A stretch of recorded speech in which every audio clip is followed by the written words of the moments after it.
오늘 하나님 말씀은 느헤미야 2장 17절로 20절입니다. 느헤미야 2장 10절부터 20절까지 말씀입니다. 저는 오늘 설교를 오후에 느헤미야 1장부터 마지막 13장까지 전체를 걸쳐서 설교하도록 하겠습니다. 역사이기 때문에 우리에게 좋은 교훈, 좋은 도전일 있을 줄 압니다. 느헤미야 2장 17절 봉독해 올리겠습니다. 그 후 내가 그들에게 말하기를 우리가 처한 고난은 너희가 보고 있는 바라. 예루살렘이 황폐하게 되고 그 성문들이 불에 탔으니 오라 우리가 예루살렘 성벽을 재건하여 다시는 비난을 받지 말자 하고 내가 내게 선하셨던 나의 하나님의 손길을 그들에게 말하고 내게 한 왕의 말도 전하니 그들이 말하기를 일어나서 건축하자 하더라. 그래야 그들이 이 선한 일을 위하여 힘을 내더라.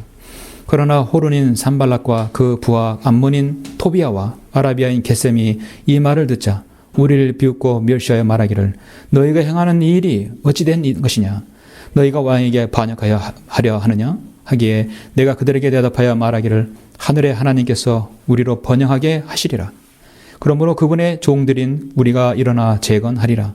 그러나 너희는 예루살렘에서 아무런 분깃도 없고 권리도 없으며 기록도 없도다 하였더라. 아멘. 오늘날 이스라엘을 점령하고 있는 옛날 피에로 요즘에 팔레스타인 자치정부 PA라고 하죠. 그들이 바로 이들의 후예입니다. 바로 호론인 산발락과 암몬인 토비아 아라비아인 게셈의 후예들이 민족도 없고 하나님께서는 분깃도 권리도 기록도 없다고 했어요. 그런 민족을 지금 이스라엘을 점령하고 있죠. 오늘 이 말씀을 잠시 기도드리겠습니다. 은혜와 진리가 충만하신 아버지 하나님 감사를 드립니다. 오전 시간부터 주님의 은혜 가운데서 영과 진리로 경배드리며 우리가 복음의 소중함과 하나님께서 저희들을 부르신 목적에 대해서 이렇게 배웠고 또 도전을 받았습니다. 풍성한 교제와 또 좋은 식탁을 허락해 주심을 감사를 드립니다. 주님께서 오후 이 시간도 다시 불러 모아주셔서 하나님의 말씀을 듣게 하십니다.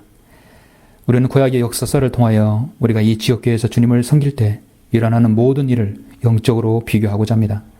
말씀을 잘 수고하여서 이 교회에 그러한 일이 있다 한다면 하나님께서 우리에게 바르게 길을 저로 제시하여 주시고 정말 어떤 형태로든지 우리가 어떤 마귀의 공격을 막아내고 방어 잘해서 정말 승리하는 우리 천안 성리천명이 될 수 있도록 인도하여 주십시오. 참으로 이 교회를 사랑해 주시고 이 교회를 위해서 계속 기도하시는 여기는 모든 지체들의 기도에 응답하셔서 참으로 강성한 지역교회로 설 수 있는 좋은 계기가 될 수 있도록 이 설교에 축복해 주시길 원합니다. 감사를 드리며 주 예수 그리스도 이름으로 기도드렸습니다. 아멘. 오늘 오후의 설교는 하나님의 선하신 손을 따라 하나님의 선하신 또 때로는 손길을 따라 손을 따라라는 제목으로 설교하고자 합니다. 부제목은 느헤미야의 성벽 재건입니다. 사실 느헤미야의 성벽 재건에 대해서 오늘 이제 설교하려는 것입니다. 오늘날 우리가 사는 이 세상에는 수많은 종교들이 존재하죠. 여러분 하루에도 살면은 여러분 초인종을 누르면서 자신의 종교를 설파하고 전하는 사람들이 얼마나 많습니까? 많은 종교가 있는 이 시대입니다. 영적으로 악하기 때문에 종교가 많이 있는 것이죠. 이 세상에 종교가 있는 이유는 인간은 유한하며 언젠가는 죽고 죽은 다음에 사후의 생이 궁금하기 때문에 종교가 생겨난 것입니다. 사후의 생이 없다고 한다면 사실 종교는 우리에게 필요 없죠. 그냥 잘 먹고 잘 살다가 열심히 살다가 먹기 위해서 살고 살기 위해서 먹고 그냥 죽으면 끝나는 것이라면 종교가 우리에게 뭐가 필요합니까? 죽으면 무엇인가 있기 때문에 사람들이 종교를 선택합니다. 종교들을 신봉하고 믿는 사람들은 나름대로 자기가 정말 진리를 믿고 있다고 생각합니다. 그렇기 때문에 자신의 생을 드리고 자신의 가진 것을 모두 드리고 있습니다. 과학이 발달하고 문명이 발달할수록 종교는 적어져야 되는데 오히려 과학과 문명을 신뢰해야 되지만 그럴수록 종교는 더 많이 생겨난다는 사실은 참 아이러니컬한 시대입니다. 그만큼 마귀는 마지막 시대에 각양각색의 종교를 만들어내서 공격하고 있습니다. 정말 미혹의 시대입니다. 가지각색의 종교들을 신봉하는 그들은 자신들의 교리를 주장하면서 자신들의 그 이 종교 울타리 안으로 사람들을 끌어들이라고 안간힘을 쓰고 있습니다. 길거리에서 보면은 여러분 여호와 증인들 가방 들고 335 모여서 집집마다 돌아다닙니다. 정말 열정은 대단합니다. 그들은 섞고 있는 것이죠. 자신들이 가지고 있는 종교를 왜 전파해야 되는지 그들은 필요성을 역설합니다. 한국의 기독교도 예의 없이 이런 사람들이 많이 모이면 성공한 목회라고 합니다. 그것이 하나님의 축복이고 가능하면 많은 사람들이 자기네 고유로 교회로 모이면 그것이 사명을 다했다고 사람들은 치부합니다. 그래서 그들은 나름대로 포기 활동이라고 하지만 우리는 그것이 하나님의 일이라고 생각하지 않습니다. 하나님의 일은 무엇이냐면 하나님의 사역을 해야 하나님의 일입니다. 그리고 하나님의 뜻에 따라 해야 합니다. 저는 오전에 복음을 전파하고 진리를 전파하는 사람을 낚는 어부에 대해서 설교했습니다. 우리도 결국 우리가 가진 것이 진리이기 때문에 사람을 낚는 어부가 되라는 것이죠. 그 사람들을 이 교회에 잘 계서 이끌어서 양육하고 마귀의 공격으로부터 승리하고 거짓 교리로부터 벗어나라고 우리가 가르치는 것입니다. 그러려면 우리가 능력을 받아야 되죠. 성령께서 너에게 임하시면 너희가 능력을 받으리니 그러면 예루살렘과 온 유대와 사마리아 땅끝까지 이르러 내게 증인이 되리라. 예루살렘, 그 다음에 유대, 그 다음에 사마리아, 그 다음에 전 세계 땅끝까지 바로 이 한국 땅에도 복음과 진리가 들어온 게 된 것입니다. 오늘날 한국식 기독교는 정작 성경적인 복음을 전하지 않고 단순히 사람들을 자기 교회로 데려오는 것을 그들은 만족하고 그것이 전도이며 그것이 성공한 목회라고 생각합니다. 저는 그거를 교회 놀이라고 하고 있습니다. 교회 놀이하는 것은 마귀의 일입니다. 사실 마귀는 거기에 별로 관여를 하지 않아요. 왜냐하면 가만히 내버려둬도 잘못된 길을 가니까 마귀는 관여하지 않습니다. 정말 관여하는 건 뭐냐면 하나님의 일을 하는 하나님의 교회에 관여합니다. 놔두면 알아서 곁길로 가는 교회, 알아서 개그 콘서트하고 세상 문화센터 하는 것이 교회예요. 놔둬도 잘 갑니다. 정말 마귀가 개입하는 것은 정말 하나님의 사역을 하는 하나님의 교회입니다. 가짜 교회, 가짜 성도, 가짜 성경들이 있는 곳에서는 늘 가짜 하나님의 사역들이 있게 되죠.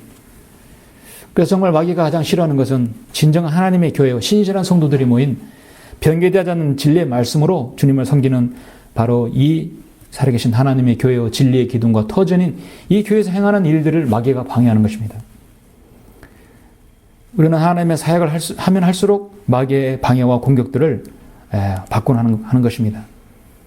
하나님의 사역에는 마귀의 공격이 있다. 정말 공식화된 것입니다. 그래서 성도에게는 우리가 서로 틈을 보이지 않고 어떤 형태로든 마귀 공격을 막아내야 되고 정말 겸손하게 주님을 섬기는 사람에게는 그 틈이 없는 것이죠. 때론 마귀가 성도들에게 고난과 어려움과 사고와 각종 재난들 또 심지어 건강까지도 해치게 하면서 시련과 고통을 줍니다. 또 가정의 영적 전쟁을 일으켜서 갈등을 일으키게 합니다. 또는 경제적 어려움도 일으키게 합니다. 서로 간의 알력을 조정한다든지 해서 분열을 일으킵니다.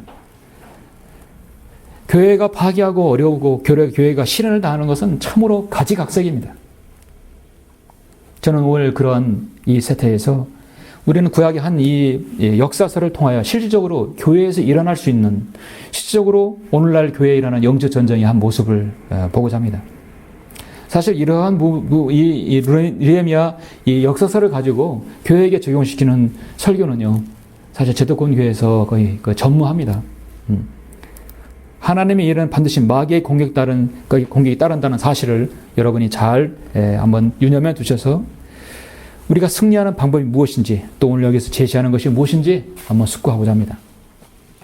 오늘 본문 여러분은 제가 방금 읽어드린 느헤미야 2장은 핵심되는 말씀이죠. 포로기 후의 역사서라고 불리죠. 포로기 후 역사서가 에스라, 느헤미야, 에스더입니다. 에스더 너무나 유명하죠. 에스라, 느헤미야는 근데 잘 도외시되는 경향이 있어요. 바벨론이 멸망한 후에 이제 페르시아가 이제 모든 걸 집권하게 되고 세상의 통치자가 되죠. 자연적으로 페르시아는 바빌론이 데리고 간 그 포로들을 여전히 페르시아가 가지고 있는 것이에요. 결국 페르시아 코레스 왕부터 해서 포로가 기환됩니다. 그래서 유다가 고국으로 돌아가는 그 일대기가 에스라, 느헤미야, 에스더입니다. 그래서 에스더도 바로 거기 부분에 속해 있어요. 우리 그리스도인들은 역사서를 참 좋아합니다. 우리는 구약과 또 세계 역사를 통해서 영적인 안목들을 느려갈 수 있어요. 저는 구약의 역사를 통해서 설교를 자주 하는 편입니다. 영적 성전의 전쟁의 승리의 원리가 다 깃들여 있기 때문입니다. 여러분이 보려면은 지금 BC 445년부터 440년경에 기록되었습니다. 구약의 마지막 책 말라기는 397년경에 마무리되었죠. 397년에 마무리되었어 BC 4년까지 약 400년의 기간에는 동안은 선지자도 아무것도 없었어요. 주님께서 완전히 400년을 침묵을 보내셨던 거예요. 그래서 주님께서 그러한 이유가 있으셨죠. 지금 현재를 우리가 보는 느헤미야는 BC 445년입니다. 이때는 사실 우리가 이때와는 약 2500년간의 기간이 차이가 나지만 우리가 사는 21세기 마지막 라오디게인들의 교회 시대 사는 성도 교회의 영적 전쟁, 교회에 관한 부분에서 아주 흡사합니다. 지금 이스라엘은 하나님의 선민이며 하나님께 택한 백성들이죠. 아직 거기는 남은 자들도 있을 것입니다. 그들은 지금 예수 그리스도를 거부합니다. 현재 한 나라로 독립해서 팔레스타인 땅에 위치해 있지만 여전히 그들의 삶은 영적으로 그들은 혼탁해 있고 영적으로 지금 마귀로부터 점유당해 있는 것입니다. 그들은 아직 율법을 벗어나지 못하고 있습니다. 여러분 알고 있다시피 유대인들은 디아스포라를 2번이나 계속해서 당함으로써 606년에 당하고 AD 70년에 당하고 계속해서 또 2차 대전 때 당하고 그렇게 해서 그들은 지금 세계 유랑생활을 한 지가 벌써 몇 년입니까? 4천이 넘었죠? 2600년이 됐습니다. 에스라, 느헤미야는 정말 슬픈 과거를 다 지나고 이제 그들에게 새로운 어떤 길을 제시하는 그런 지도자들입니다.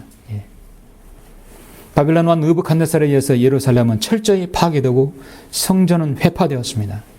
유대 백성들은 대다수 많은 사람들이 바빌론으로 포로로 크발강가로 다 끌려갔습니다.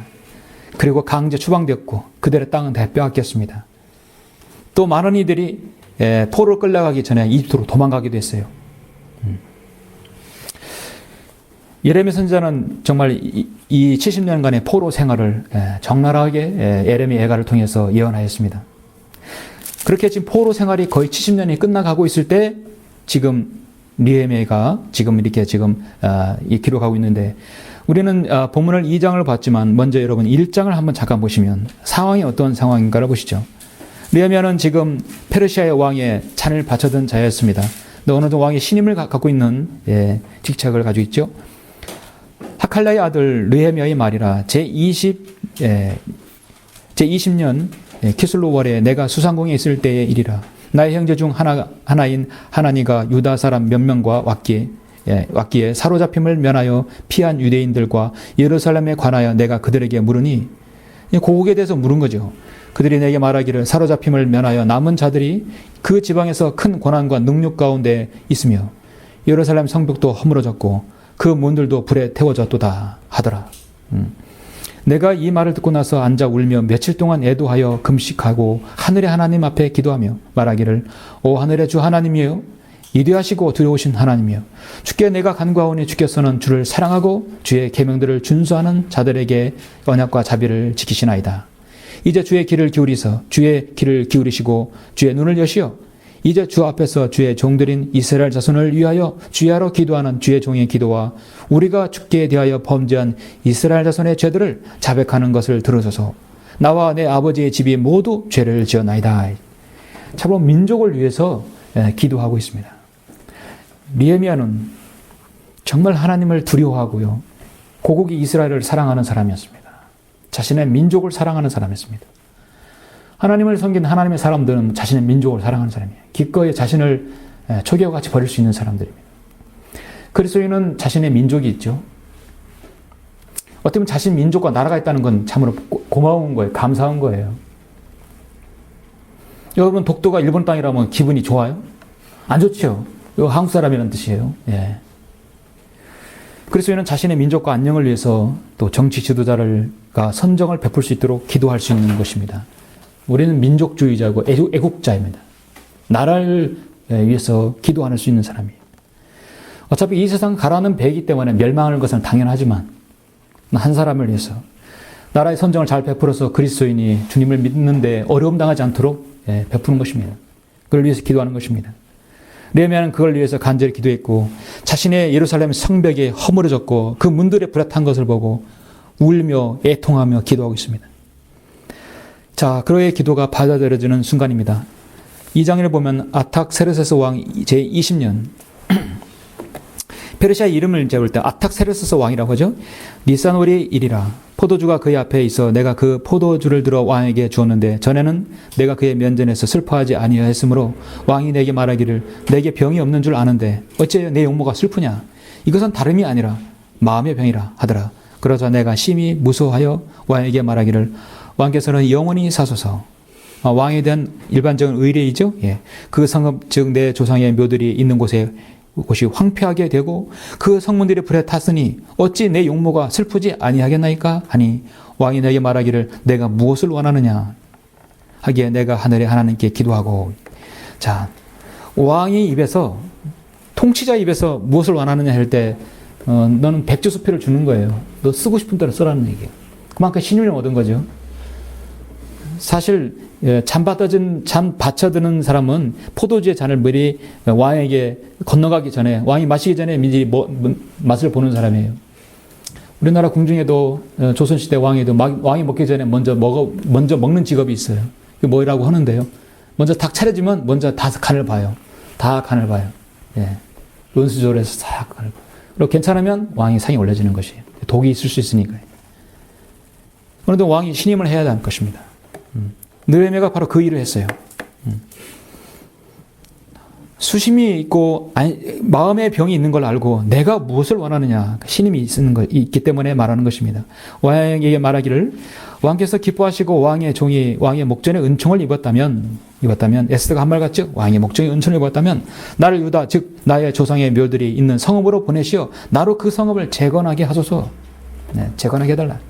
왕이 내게 말하기를 왕후도 왕이 곁에 앉아 있었는데 내 여정이 얼마나 걸리겠느냐 내가 언제 돌아오겠느냐 하며 왕이 나를 보내기를 기뻐하기에 내가 왕에게 때를 정하여 주었더라. 또 내가 왕에게 말하기를 왕께서 기뻐하시거든 강 저편 총독들에게 내리시는 직서를 내게 주시어 그들로 나를 통과하게 하여 유다에 이르게 하시고 또 왕의 삼림 감독 아삽에게 직서를 주사 그로 전에 속한 궁의 문들과 성읍의 성벽과 내가 들어갈 집에 위한 들보를 만들 제목을 내게 주게 하소서 하자 내게 임하신 하나님의 선하신 손을 따라 왕이 내게 허락하였더라. 여러분 하나님께 기도했을 때 응답은 뭐냐면 최상의 응답은 뭐냐면요. 여러분이 하신 그 기도가 100% 그대로 이루어지는 게 아니에요. 최상의 응답은 뭐냐면 하나님의 선하신 손을 따라 응답한 거예요. 그러니까 최상에 맞게 여러분에게 응답해 주시는 거예요. 스펄전은 하나님께서는 그 사람을 사랑함으로써 기도를 거절할 수 있고 저주함으로써 기도에 응답할 수 있다 했어요. 여러분이 육신적인 기도로 남을 미워하고 쓸데없는 기도가 응답되었다면 저주죠. 하나님께서는 열이 알아서 응답해 주시는 거죠. 저는 그것을 뭐냐면 오늘 말씀 제목처럼 하나님의 선하신 손을 따라 왕이 내게 허락하였더라. 기도하였기 때문에. 그래서 저는 오늘 이 느헤미야에서 하나님의 선하신 손을 따라가 두 번 나오는데요. 여기서 한번 나오고 본문에서 나옵니다. 하나님께서 여러분의 기도에 선하게 응답해 주실 줄 믿습니다. 얼마나 좋아요. 그렇죠? 예. 역사적으로 이스라엘은 디아스포라를 지금 606년에 AD 70년에 두 번 당했어요. 모두 다 하나님께서는 그 땅을 그들을 뽑혀서 다른 데로 이주시켰어요. 첫 번째는 AD 606, BC 606년에 그랬고, 두 번째는 AD 70년에 흩어졌었죠. 두 번째 고국으로 돌아갔을 때는 1917년고 1948년 사이에 일어나가지고, 영국왕을 통해서, 영국의 왕의 칙령을 통해서 이스라엘이 돌아갔습니다. 지금 여기에서도 페르시아의 코레스의 왕을 칙령을 통해서 먼저 지금 느헤미야가 돌아갔고 그 다음에 지금 장수를 보면 4장 이후에 이스라엘 수많은 민족들이 그들의 고국토로 돌아갑니다. 하나님께서는 사역을 하실 때 하나님의 선하신 손을 따라 행하십니다. 영국의 벨푸어 선언을 통해서 이스라엘이 돌아갔죠. 근데 영국의 조지 왕 벨푸어 선언을 통해서 돌아갔습니다. 하나님께서 선하신 손을 따라서 하신 것은 하나님의 사역이라고 간주할 수 있습니다. 지금 느헤미야가 기도에 응답됐을 때 하나님의 선하신 손길에 따라 했어요. 오늘도 보니까 오늘 17절에 보면 그 내가 그들에게 말하기를 오늘 본문 2장 17절에서 우리가 처한 고난은 너희가 보고 있는 바라. 예루살렘이 황폐하게 되고 그 성문들이 불에 탔으니 보라 우리가 예루살렘 성벽을 재건하여 다시는 비난을 받지 말자. 재건하자. 누구 하나 그런 성벽이 불에 타고 성읍들이 성벽이 허물어졌을 때 가슴 아파했지만은 그걸 시작한 사람은 느헤미야였습니다. 기도하고 응답받은 것이죠. 그래서 느헤미야는 총독으로 임명되어서 예루살렘 고국으로 돌아갔습니다. 하나님의 선하신 손을 따라서 하나님께서 행하신 것은 오늘 본문에서 세 가지를 볼 수 있습니다. 하나님의 선하신 손을 따른 것은 하나님의 사역이죠. 거기에 따른 세 가지가 꼭 있습니다. 그 세 가지를 오늘 여러분에게 저는 제시하고자 합니다. 첫 번째는 무엇인가? 하나님의 선한 손길이 있을 때는 늘 마귀의 공격이 시도된다는 사실을 알아야 하는 것입니다. 하나님의 선하신 손길이 마귀에 가장 싫어하는 것이죠. 이것이 실현될 때는 마귀에겐 치명타거든요. 한 가정이 온전하게 들어오는 거, 지역교회에 오시는 거 정말 축복입니다. 정말 박수치를 내리고 축복입니다. 아내가 반대하고 남편이 반대하고 자녀가 반대하고 부모가 반대하는 경우 얼마나 많습니까? 아마 자신의 소원이 아마 그것일 거예요. 영적 전쟁을 해결하는 것일 거예요. 또 아주 소박해요. 그렇죠?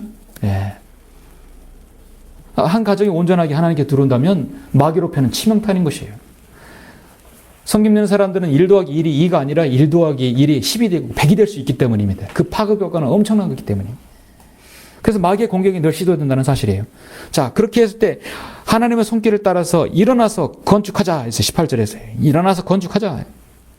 곧바로 19절에서 20절에 뭐라고 했습니까? 그러나 호론인 산발락과 그의 부하 암몬인 토비아와 아라비아인 게셈이 이 말을 듣자 우리를 비웃고 멸시하여 말하기를 너희가 행하는 일이 어찌된 것이냐? 너희가 왕에게 반역하려 하느냐? 내가 그들에게 대답하여 말하기를 하늘의 하나님께서 우리로 번영하게 하시리라. 그러므로 그분의 종들인 우리가 일어나 재건하리라. 그러나 너희는 예루살렘에서 아무런 분깃도 없고 권리도 없으며 기록도 없도다. 이들은요 예루살렘 그것서 군데 점령하면서 다시 이스라엘 백성들이 그 고향으로 모여서 재건하는 것을 엄청나게 싫어하는 거예요. 마귀의 지금 자식들이기 때문에 아랍이에요. 바로 이스마엘 후예되기 때문에 가장 싫어하는 것입니다. 자, 4장 1절을 보시면 4장 1절을 보시면 자, 이런 그 반대를 한 번 해보시죠. 그러나 산발랏은 우리가 성벽을 건축한다는 것을 듣자 화를 내고 크게 격분하며 위인들을 조롱하더라. 그가 그의 형제들과 사마리아 군대 앞에서 선언하여 말하기를 이 유약한 유대인들이 무엇을 하는 것이냐? 그들이 힘을 보강하겠는가? 그들이 제사를 드리려는가? 그들이 하루 만에 끝장을 내려는가? 그들이 불타버린 쓰레기 더미에서 돌을 일으키려는가 하더라. 얼마나 비난한 것입니까? 느헤미야를 정면으로 도전하는 것이에요. 그때 그 곁에 있는 암몬인 토비아가 말하기를 그들이 성 건축하는 것 위에 여우 한 마리가 올라가도 그들의 돌 성벽을 부수어 내리리라. 그렇죠? 한 장 더 있어서 여러분 6장 1절 한번 보십시오. 또 반대하고 있죠. 산발락과 토비아와 아라비안 게셈과 우리 원수들 중 남은 자들이 내가 성벽을 건축한 것과 그곳에 파손된 부분이 남아있지 않다는 것을 듣고서 그때까지 성문들이 문짝을 달지는 아니하였으나 산발락과 게셈이 내게 보내어 말하기를 오라 우리가 오노 평지에 있는 부락들 중 하나에서 만나자 하더라. 그러나 그들은 나를 해치려 생각함이었더라. 느헤미야를 만나서 해치려는 것이요. 타협을 하자 하는 것이에요. 이에 내가 그들에게 사자들을 보내 말하기를 내가 지금 큰 공사를 하고 있으므로 내려갈 수 없노라. 어째 내가 이를 떠나 너에게 내려가 공사를 중단시키겠느냐 하더라. 그들이 이와 그와 같이 4번이나 내게 보냈으나 내가 그들에게 같은 방법으로 대답하였더라. 느헤미야는 현명한 거예요. 가면 타협점을 찾게 되고 결국 죽일 수도 있기 때문입니다. 오늘날 팔레스타인 자치정부가 늘 타협, 협상에서 땅을 얻으려는 속셈과 똑같은 것이에요. 그러나 산발랏이 같은 방법으로 5번째로 그의 부하를 내게 보내는데 그의 손에 봉하지 않는 편지를 들려 보냈으니 그 편지에 기록되기를 이방 가운데 알려졌고 가스모도 말하는 바는 너와 유대인들이 모반을 생각한다는 것인데 내가 성벽을 건축하는 까닭은 그 말대로 내가 그들의 왕이 되려는 것이라. 이제는 거짓 소문까지 퍼뜨리게 되는 거예요. 또 내가 선지자들을 임명하여 예루살렘에서 너희에 관하여 전파하여 말하기를 유다의 왕이 있다 하였으니 이제 그 소문이 그 말대로 왕에게 전해질 것이라. 그러므로 이제 오라 우리가 함께 의논하자. 이게 그들의 목적이에요. 의논하자. 타협하자 하는 것이에요. 자, 이것이 바로 하나님의 선한 손길이 있으면 항상 방해가 있는 것입니다. 타협을 하고 거짓 소문을 퍼뜨리고 직접적으로 죽이려 하고 반대하는 것이에요. 지금 여러분 예루살렘의 성벽이 무너지고 문짝이 다 불에 탔을 때 이걸 재건하라는 것은 또 악닥세르세스 왕이 보냈다는 것은 하나님의 선한 손길에 따라 행한 것입니다. 좀 하나님께서 추인하신 거예요. 그거를 지금 지금 그 땅에 거주했던 점령군들 산발랏과 토비아 아라비인 겟셈들이 이 3인방이 지금 반대하는 것입니다. 여러분은 오늘 눈여겨봐야 할 사람들인데 이 지금 2장 19절에서 호론인 산발랏과 그의 부하 암몬인 토비아 아라비인 겟셈 이들이 모두가 아브라함이 옛날 믿음이 없었을 때 이집트에서 데려온 하갈을 통해서 낳은 이스마엘을 후예들이거든요. 그리고 또 여러분 암몬이 누굽니까? 롯의 딸을 통해서 낳은 모압과 암몬 족속들이에요. 하나님께 절대 축복해 줄 수 없는 족속들입니다. 절대 나라도 민족도 문화도 하나님께서 허용하지 않는 나라예요. 그들에겐 분깃도 없어요. 기록도 없다고 했습니다. 우리는 역사를 통해서 팔레스타인이라고 하는 사람들, 팔레스타인 그악에서 거주했었다는 그런 기록은 없고요. 나라도 국가도 건재했었던 적이 없었습니다. 산발랏은요, 전형적인 팔레스타인을 상징합니다. 팔레스타인은 끊임없이 자치정부를 만들어서 올림픽에도 나가려 하고 국제회의도 참석하려고 하고 유엔이 그걸 받아들이려고 하고 있어요. 하나님 보시기에 얼마나 가증스러운 것입니다. 한마디로 팔레스타인 자치정부는 지금 팔레스타인은 이때도 마찬가지예요. 산발랏과 토비아 아라비안 이들은 외국 식민지에서 태어나서 거기서 자란 사람들입니다. 국가도 없고 대통령도 없고 정부 형태도 없고 문화도 독립도 헌법도 아무것도 없는 사람들이에요. 그냥 그곳에 점령하는 것이에요. 여러분 그래서 느헤미야 4장에 보면 4장 2절에서 뭐라면 사마리아 군대라고 있어요. 사마리아 군대. 사마리아는 군대가 없어요. 나라도 없기 때문에. 그냥 사마리아에 있는 군대라고 해서 사마리아 군대라 나왔습니다. 성령님께서는 정확하여 이스라엘 군대는 이스라엘 군대 있어도 사마리아 군대는 성경에 없었어요. 이들이 거기 있기 때문에 그냥 점령군 군대입니다. 말씀드렸다시피 팔레스타인 자치정부 PA는 민족도 국가도 없는 그냥 남의 땅에 들어와 있는 점령군 테러 분자들입니다. 오늘날 헤즈볼라, 이슬람, 모슬렘 형제들이라든지, 하마스라든지, 그럼 다 그런 이들이 후예인 것입니다. 느헤미야 에스라 당시에도 이 가자 서한 지구의 모슬렘인들이 이 혼혈 페르시아인들이 아직까지 남아있던 것이에요. 이들은 지금까지 그 후예들이 되어가지고 이스라엘을 끊임없이 자기 땅이라 해서 팔레스타인이라는 나라를 세우려고 하는 것입니다. 하나님께서는 한 번도 허용한 적도 없고 앞으로도 없을 것이에요. 그런데 인간들이 국가를 인정해 주려는 것입니다. 노아 시대부터 BC 지금 초로민년까지 팔레스타인 각 성읍에 각각 왕이 다스리고 있었지만 모두 다 그곳에 나라들이 있었어요. 로마가 팔레스타인을 차지했을 때는 로마의 땅이 있을 뿐 모슬렘이나 아라비아가 아니었습니다. 모슬렘들이 그 땅을 차지했을 때는 수도도 없고 하나의 정복지, 식민지 또 점령자였을 뿐이에요. 영국이 터키로부터 그 땅을 뺏었을 때도 그 지역은 영국령이었습니다.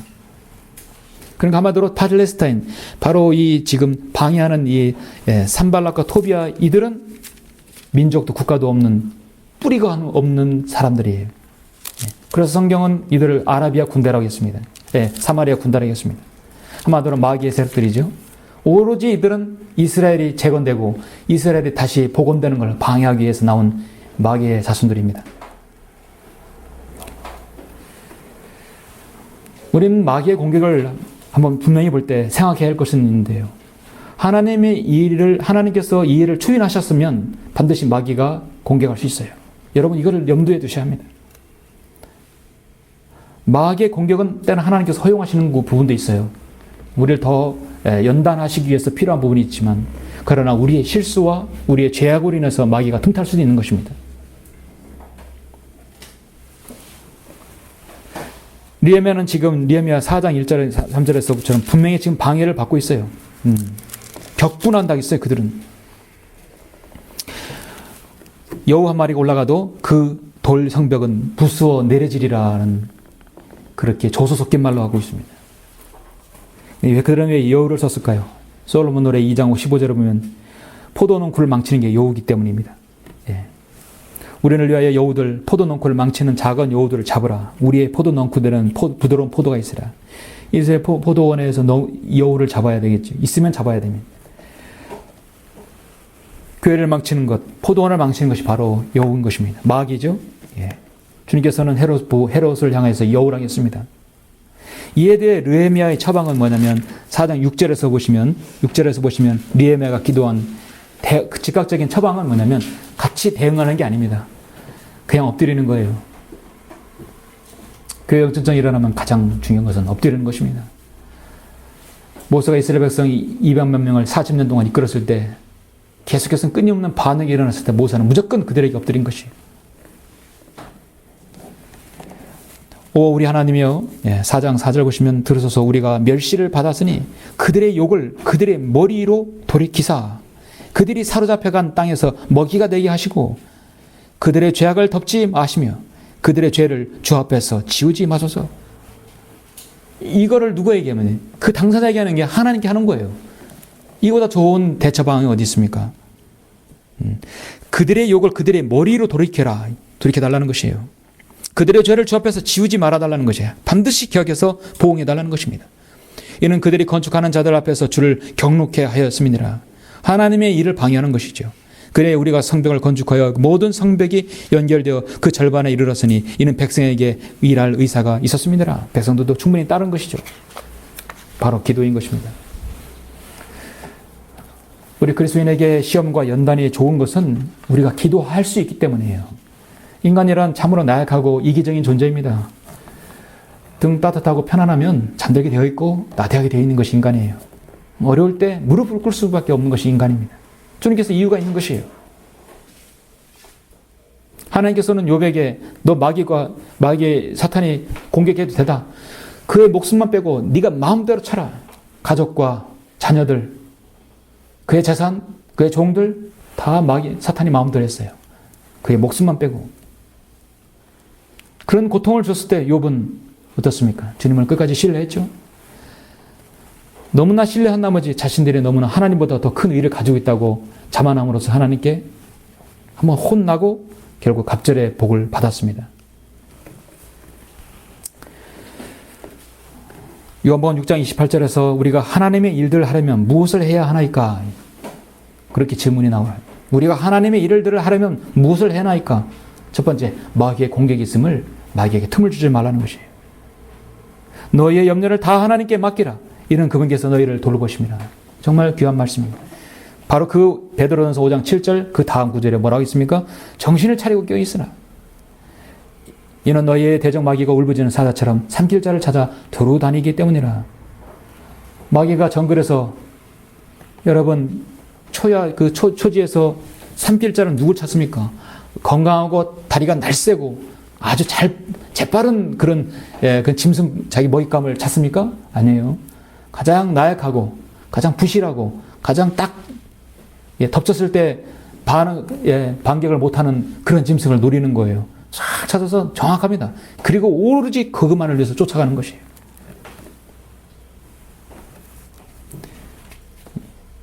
울부짖는 사자처럼 산길자를 찾아 두루 다니기 때문이라.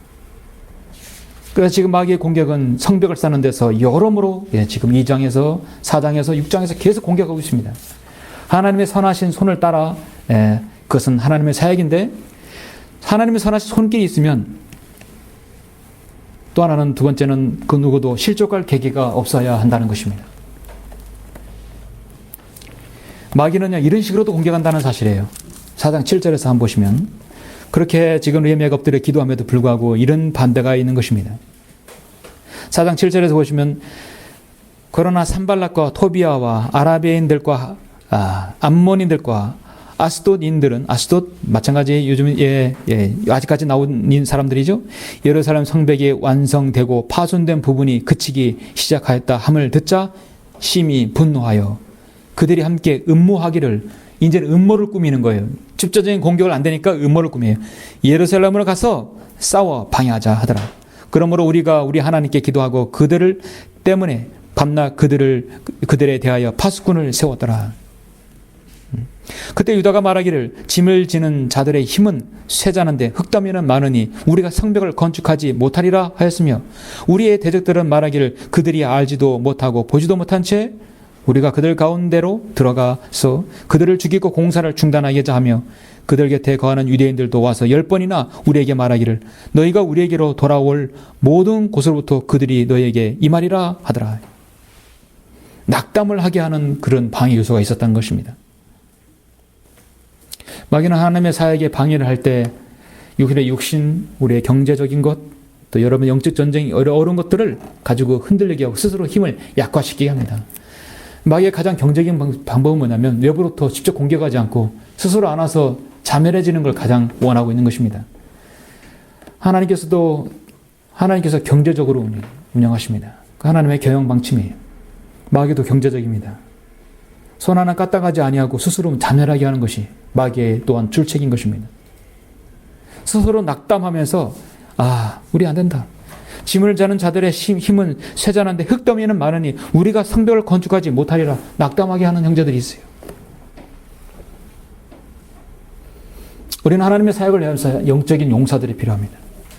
방해가 있어도 흔들리지 않는 영적인 강건함이 필요합니다.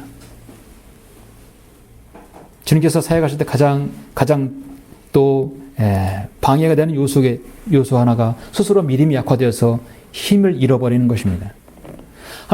예수님께서 이 땅에 오셔서 저와 여러분의 모든 구속 사역을 이루실 때 가장 방해되는 게 뭡니까?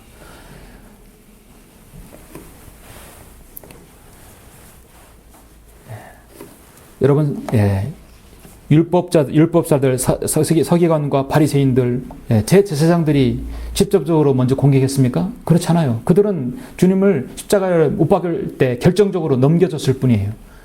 늘 그들을 위해서 방해했지만은 실질적으로 주님의 마음을 가장 아프게 한 것은 그들이 아니었어요. 오전에 말씀드린 베드로였다는 사실입니다. 가장 사랑하는 제자, 그것도 3명, 그 수제자를 베드로가 그 주님 마음을 아프게 했다는 사실이에요. 잠깐 여러분 마태복음 16장 한번 보시겠습니까?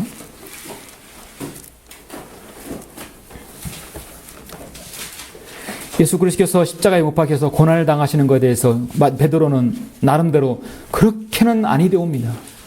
그렇게는 아니는 주님을 사랑한다고 나름대로 하면서도 그것이 곧 마귀의 일이었다는 사실이에요. 그런데 사실은 마귀는 착각했죠? 여러분 세상에 보시면 예수님께서 십자가 못 박히시자 마귀는 즐겨 쾌재를 부르고 있는 거예요. 이제 우리가 승리하였다. 그런데 그것이 하나님의 손아귀에 있는 걸 몰랐어요. 근데 지금 베드로가 지금 사탄의 편에 있는 거예요. 주님 보시기에 그렇게 된 것입니다. 21절에서 그때로부터 예수께서 자기가 예루살렘에 가야 될 것과 장로들과 선임 제사장들과 서기관들로부터 많은 고난을 받아야 될 것과 죽임을 당할 것과 셋째 날에 다시 일으켜질 것을 제자들에게 알려주시기 시작하시더라. 주님의 정말 이 땅에 고난을 당해서 올 사역에 대해서 제시하는 거예요. 차라리 말을 하지 말죠. 22절에 그때 베드로가 줄을 붙들고 말리기 시작하면서 말하기를 주님의 오신 초림의 목적을 막는 거예요.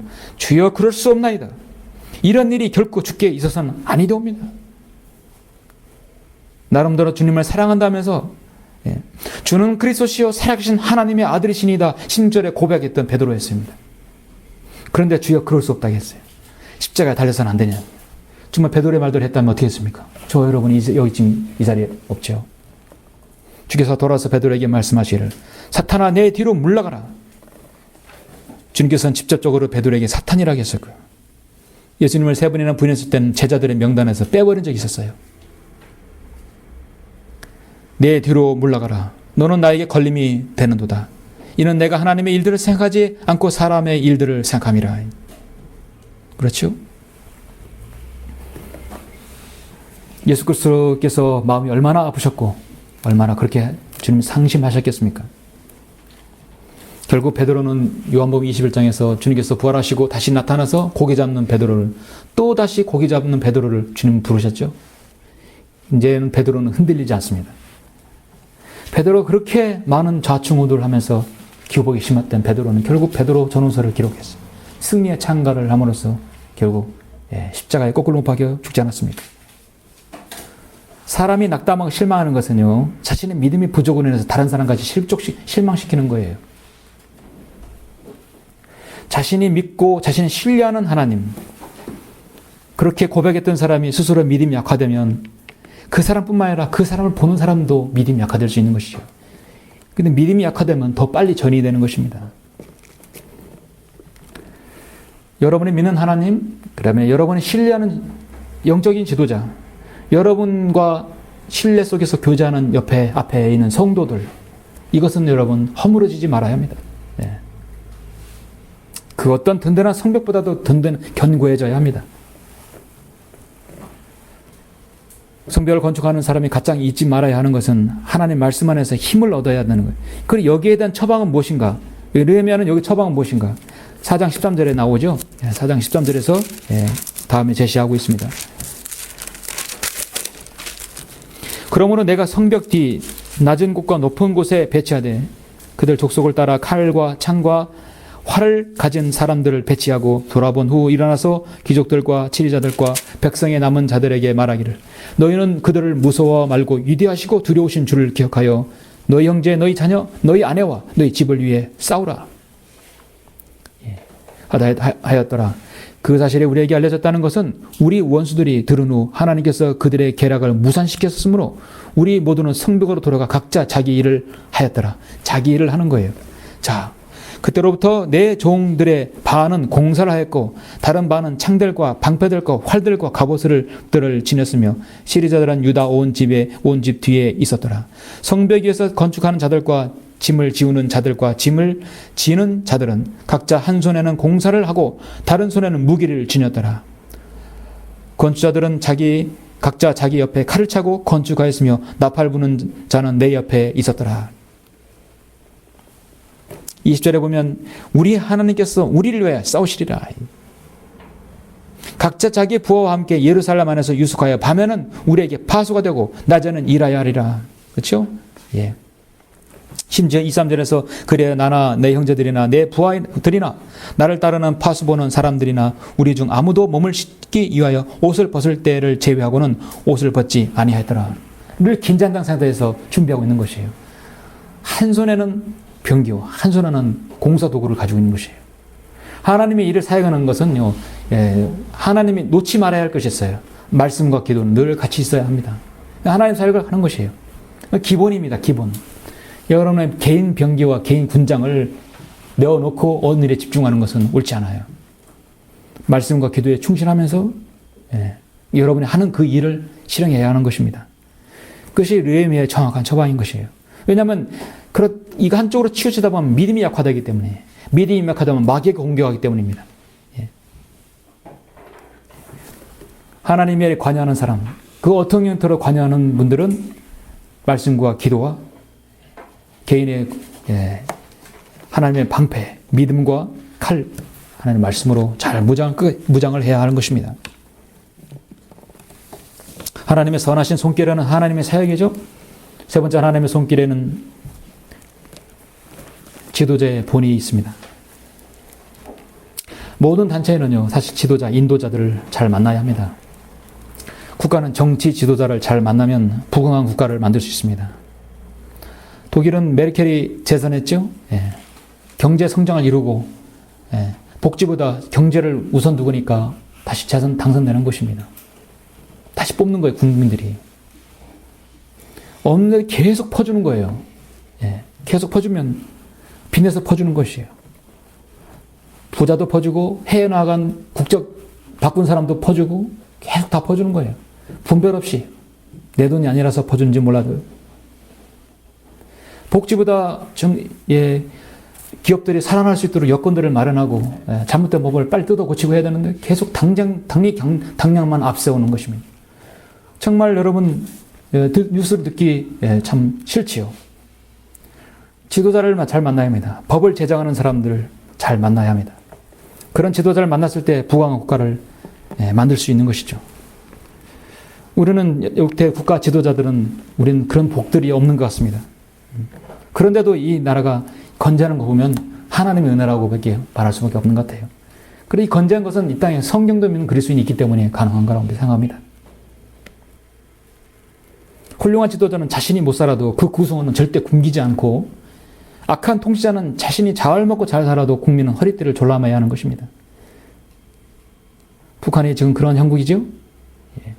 이스라엘 민족이 기환할 때 정말 훌륭한 지도자들이 있었어요. 스룹바벨, 성전을 건축하고, 에스라는 하나님 말씀을 다시 복원하고, 느헤미야는 성벽을 재건하였습니다. 스룹바벨, 에스라, 느헤미야, 훌륭한 지도자이기 때문에 이스라엘 나라가 다시 세워질 수 있는 것입니다. 하나님의 선한 손길이 닿는 곳에는 마귀의 방해가 극심하지만 그럴수록 훌륭한 지도자의 본으로 난국을 헤쳐나갈 수 있는 것입니다. 느헤미야는 총독임에도 자신의 총독을 빵을 먹지 않았었어요. 자, 느헤미야 5장 1절 보시면, 자, 내부적인 문제가 또 하나 생겼는데 무엇이냐면, 그때 백성과 그들의 아내들이 그들의 형제 유대인들에 대하여 크게 울부짖었더니, 어떤 이들은 우리와 우리 아들들과 딸들이 많으므로 우리가 그들을 위해 곡식을 얻어 먹고 살아야겠노라 하고, 또 어떤 이들은 기근으로 인하여 우리가 곡식을 사기 위해 우리 땅과 포도원과 집을 저당 잡혔노라 하며, 당시의 고관들이 지금 돈놀이를 하고 있는 거예요. 고리대금업을 하고 있어요, 세상에. 또 어떤 이들은 우리가 왕의 세금을 위하여 우리의 땅과 포도원을 잡혀서 돈을 빌렸노라. 우리의 육신이 우리 형제의 육신과 같고, 우리 자녀가 우리의 자녀와 같은데 보라, 우리가 우리 아들들과 딸들을 종이 되도록 노예로 팔았고, 우리 딸들 중에 얼마는 이미 노예가 되었으나 그들을 속량할 능력이 우리에게 없으니 이는 다른 사람들이 우리의 땅과 포도원을 가지고 있음이라 하더라. 자, 이런 형국입니다. 내가 그들의 부르짖음과 그런 말을 듣고 심히 분노하여, 느헤미야가 분노한 것이죠. 숙고한 후에 귀족들과 지리자를 꾸짖어 그들에게 말하기를, 너희가 각자 자기 형제에게 고리를 거두는도다 하고 그들에 대하여 큰 집회를 열어 그들에게 말하기를, 우리가 이방에 팔렸던 우리 형제 유대인들을 우리 힘으로 속량하였거늘 너희는 너희 형제를 팔고자 하느냐? 아니면 그들로 우리에게 팔리도록 하겠느냐 하니 그들이 잠잠하고 대답할 말을 찾지 못하더라. 정말 지도자는 과감하게 즉각적으로 그렇게 해서 꾸짖고 또 바르게 바로 잡습니다. 14절에 보시면, 또 내가 유다 땅에 그들의 총독으로 임명을 받은 때로부터, 즉 아탁세르스 왕 제20년부터 32년까지 12년 동안 나와 나의 형제들이 총독의 빵을 먹지 아니하더라. 거기에 대한 그 보수는 내가 받지 않겠다는 것입니다.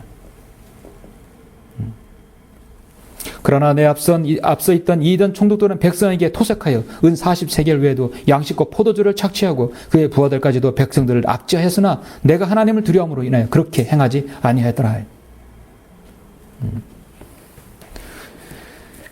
이것이 바로 느헤미야의 자세인 것입니다. 이런 지도자였어요. 날마다 나를 위하여 마련된 상에는 수소 하나와 좋은 양 6과 또 나를 위하여 날짐승도 마련되었고, 열흘에 한 번은 모든 종류의 포도주가 갖춰졌더라. 이 모든 것 외에도 내가 총독의 빵을 요구하지 아니하였으니 이는 이 백성에게 지우는 속박이 무거웠음이라. 나의 하나님이여, 내가 이 백성을 위하여 행한 모든 것을 따라 선한 것으로 나를 생각하소서. 역시 하나님의 선하신 손길이에요. 우리 인간의 자신의 죄를 속량할 수 없죠. 돈으로도 권세로도 명예로도 여러분의 죄는 속량할 수 없어요. 그런데 그것을 속박해 주신 분이 계십니다. 예수 그리스도께서 여러분의 죄를 속박해 주셨잖아요. 이러면은 지금 이 부분에서만큼은 예수 그리스도의 예표가 되는 것입니다. 그들은 노예가 되었고 돈의 노예가 됐고 고리대금의 노예되어서 속량할 능력이 없었다고 성경은 나오죠. 그런데 주님께서 이 백성에게 지우는 속박이 무거워서 그들을 속박 가운데서 풀어주신 것이 바로 느헤미야인 것입니다. 주님께서 그렇게 하셨죠. 이스라엘이 결국 망한 이유는요. 이스라엘은 백성들로 죄를 짓고 지도자들은 구미반절을 더 밟고 착취했기 때문에 가능한 것이었습니다. 그래서 아모스 선지자는 4장에서 사마리아 산에 있는 너희 바산의 암소들아 이 말을 들으라. 너는 가난한 자들을 압제하며 궁핍한 자를 짓밟고 그들이 주인에게 말하기를 술을 가져다 우리에게 마시게 하라 하는도다. 베델로 와서 범죄하며 길갈에서 죄를 더하고 매일 아침 너희 희생제물을 가져오며 3년 후에 너희 11조를 가져오고 누룩과 함께 감사의 희생제물을 드리며 자원하는 제물을 선포하고 공표하라. 오 너희 이스라엘아 이것이 너희가 좋아하는 것임이라. 역설적으로 그들을 질타하고 있습니다. 오늘날 한국교회의 모습은 어떻습니까? 한국교회 지도자들도 마찬가지죠. 성도들 위해 군림해서 그들은 마치 교회를 자신들의 그룹 회장인 양 운영하고 있습니다. 이사야도 9장 16절에서 이스라엘 지도자를 질타하고 있습니다. 이 백성의 지도자들이 그들로 잘못을 저지르게 하니 그들의 인도함을 받은 자들은 멸망을 당하는도다 했습니다. 자, 사랑하는 성도 여러분, 하나님의 사역에는 마귀의 방해가 있고요. 힘을 약화시키게 하기도 하고, 그러나 때론 지도자의 본으로서 그것을 건재하게 합니다. 느헤미야는 철저하게 하나님의 사역과 하나님의 일에 빈틈이 없었습니다. 비진리 사역과 타협도 하지 않았고 흔들리지도 않았고 탁월한 행정가요 개혁가이며 정말 훌륭한 지도자였습니다. 정말 그래서 우리 국가 지도자 중에 가장 좋은 아주 모델이 되는 느헤미야였습니다. 그래서 여러분은 6장 15절에 보면 이런 거침없는 과감한 개혁으로 인해서 또 추진력으로 인해서 6장 15절처럼 그래야 성벽이 엘룰월 25일에 50일 만에 끝났더라. 우리의 모든 원수들이 그 소식을 듣고 우리 주위에 있는 모든 이방이 이 일들을 보자 그들의 자신의 눈에 심히 낮춰졌으니 이는 그들이 이 공사가 우리 하나님에 의해 이루어진 것을 알았습니다. 하나님의 선하신 손길에 의해서 시작되었으면 하나님의 선하신 손길에 의해서 마무리가 되었습니다. 그리고 8장 1절에서 보면 장막절이 지켜지죠. 온 백성이 8장 1절에 보면 물문 앞에 있는 거리로 한 사람처럼 모여 서기관 에스라에게 주께서 전에 이스라엘에게 정하신 모세의 율법책을 가져오기를 청하니 이스라엘 율법을 바로 세우고 느헤미야는 성벽을 건축하고 스룹바벨은 성전을 재건하고 이제 그들이 한 자리에 모였습니다. 저성 에스라가 7째 달 1일에 율법책을 남녀 회중과 알아들 수 있는 모든 자들 앞으로 가져가서 물문 앞에 있는 거리에서 아침부터 저녁까지 남자와 여자와 알아들 수 있는 자들 앞에서 읽으니 모든 백성의 귀가 율법책을 경청하더라. 알아들을 수 있는 자들, 하나님 말씀을 읽을 때 그들의 언어로 알아들 수 있게 해야 되겠죠? 아무리 최종권위가 어떻고 영어고 헬라어를 하더라도 그걸 헬라어로 하게 되면 그게 최종권위가 그 사람이 됩니까? 알아들어야 아멘 할까 합니까? 예.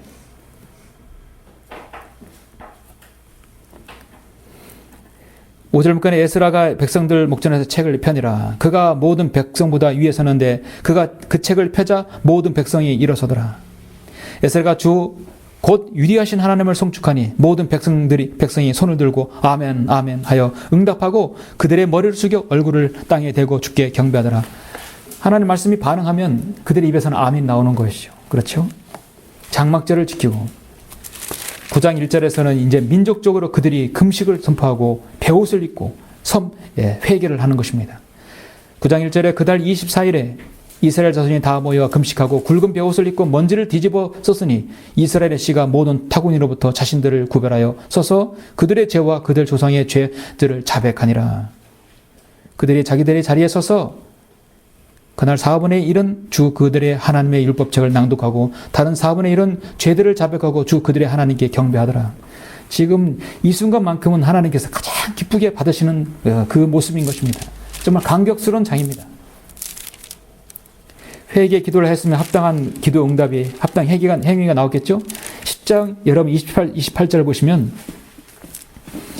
10장 28절 보시면, 또 나머지 백성들, 제사장들, 레인들, 문지기들, 노래하는 자들, 르디님인들, 그 땅의 백성들로부터 스스로 분리하여 하나님의 율법으로 돌아온 모든 자들, 그들의 아내들, 그들의 아들들과 딸들, 즉 지식을 가진 자와 명철을 가진 모든 자들이 그들 형제들과 귀족들에게 결합하여 저주 안으로 또 맹세안으로 들어갔으니 곧 하나님의 종 모세를 통하여 주신 하나님 율법대로 행하고 하나님 율법대로 행했다는 것입니다.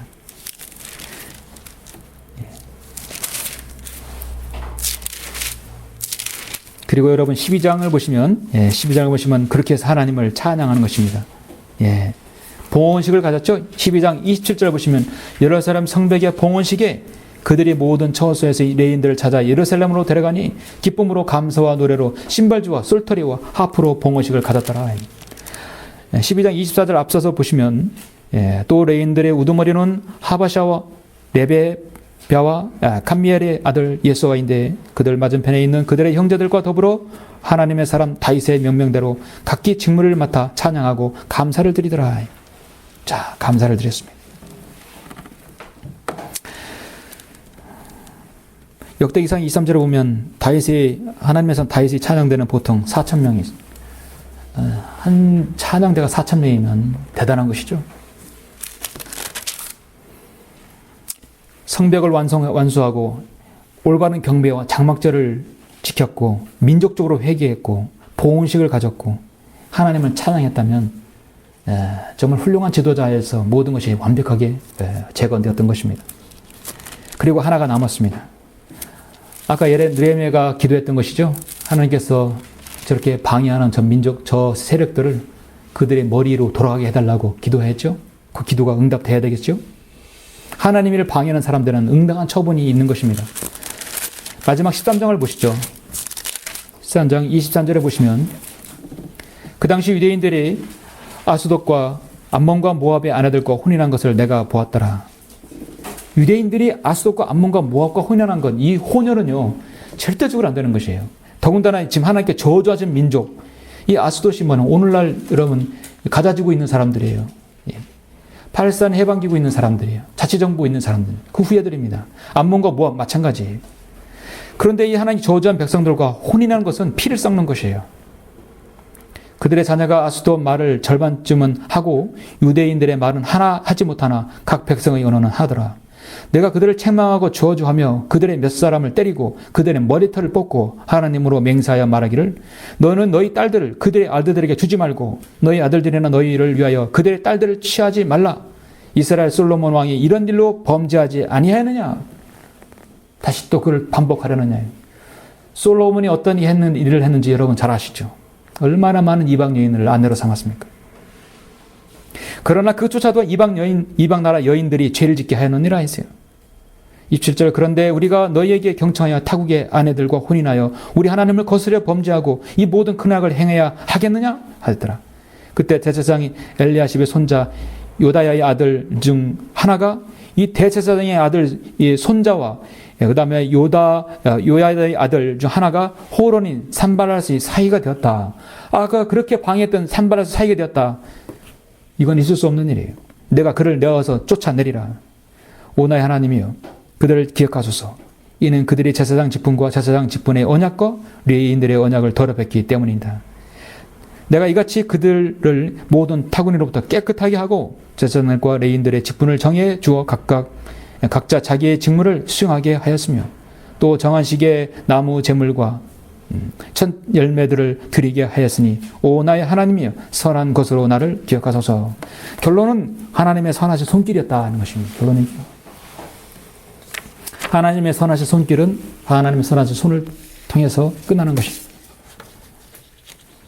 결론적으로 여러분 이 자리에 앉으신 저와 여러분 모두가 예수 그리스도의 피로 구속받았습니다. 하나님의 선하신 손길에 따라 여러분 이 자리에 오셨습니다. 여러분 그렇습니까? 하나님의 선하신 손길에 따라 오신 것이 섭리 가운데 인도해 주셨습니다. 여러분이 이 자리에 앉아있는 것은 여러분의 인생을 회고록을 한다면 큰 획을 긋는 거예요. 네. 저도 그랬고 여러분도 그랬을 것입니다. 큰 획을 긋는 거예요. 구원받았을 때, 비질 가운데 있을 때, 그 다음에 성령 침례에게 오셔서 획을 긋는 것입니다. 네. 그래서 이 질 가운데 한 자리에 모였습니다. 획을 그어서 이 자리에 오셨다면 우리는 목표가 같아야 될 것입니다. 로마서 12장 1, 2절에 근거해서 그 일이 하나님의 선하시고 기뻐하시고 온전하신 것이라면 우리가 하지 못할 일이 없습니다. 거기에는 하나님의 선하신 손길이 있음을 압니다. 결론적으로 하나님의 선한 손길이 결국 끝나는 것이에요. 이걸 잊지 말아야 합니다. 하나님의 선한 손길은 마귀의 공격도 있고 낙담하는 사람의 방해도 있을 수 있습니다. 그러나 누군가가 헌신하고 낮아지고 본을 보인다면 그 일은 하나님의 선한 손길로 끝나는 것입니다. 고린도서 1장 8절에서 10절을 보면 사도 바울은 이렇게 말합니다. 이 말씀 마치고 마치겠습니다. 또한 그분께서 너희를 끝까지 확고하게 지키시어 우리 주 예수 그리스도의 날에 책망할 것이 없게 하시리라. 너희를 그의 아들 예수 그리스도 우리 주를 교제안으로 부르신 하나님께서는 신실하시도다. 이 교제안으로 부르신 하나님은 신실하십니다. 형제들아, 이제 내가 우리 주 예수 그리스도의 이름으로 너희에게 권고하노니 너희 모두는 같은 것을 말하고 너희 가운데 분열이 없게 하여 같은 생각과 같은 판단으로 온전히 함께 연합하라. 그 연합이라는 것은 우리 그리스도, 성령 그리스도 안에서는 가능한 것입니다. 하나님의 선하신 손길에 이곳에 오셨다면 이제 하나님의 선하신 손길에 따라서 여러분 생애를 잘 인도받으시길 간절히 바랍니다. 네, 고맙습니다.